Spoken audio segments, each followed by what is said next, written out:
మొన్నటి పార్లమెంట్ ఎన్నికల ఫలితాల్లో నిజామాబాద్ అర్బన్ నుండి గతంలో ఎన్నడూ లేని విధంగా సుమారు 81,000 ఓట్లు కమలం పువ్వు భారతీయ జనతా పార్టీకి వేసి పెద్ద మెజార్టీ ఇచ్చిన అర్బన్ నియోజకవర్గ ప్రజలందరికీ కూడా నేను ధన్యవాదాలు చెప్తా ఉన్నాను. గత 6 నెలల క్రితము అసెంబ్లీ ఎన్నికల్లో 74,000 ఓట్లుంటే ఇప్పుడు 80,800 పైచిలుకు ఓట్లు రావడం, 10% ఓట్లు భారతీయ జనతా పార్టీకి ఈ పార్లమెంట్ ఎన్నికల్లో అసెంబ్లీ అర్బన్ నుండి పెరగడం జరిగింది. మరి ఒకసారి అర్బన్ నియోజకవర్గాలకు ప్రజలందరికీ కూడా ధన్యవాదాలు చెప్పుకుంటూ 6 నెలల క్రితము కాంగ్రెస్ ప్రభుత్వం రావడం జరిగింది.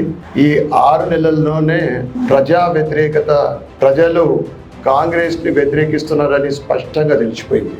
15 సీట్లు వస్తాయి, కాంగ్రెస్ 15 గెలుచుకుంటుందని విర్రవీగిన రేవంత్ తన జిల్లాలోనే, తన స్వంత జిల్లాలోనే ఎంపీగా రాకపోవడము, ఎమ్మెల్సీ కూడా ఓడిపోవడం అనేది నిజంగా ఆయనకు ఏదైనా సిగ్గుశరం ఉంటే రాజీనామా చేయాలి.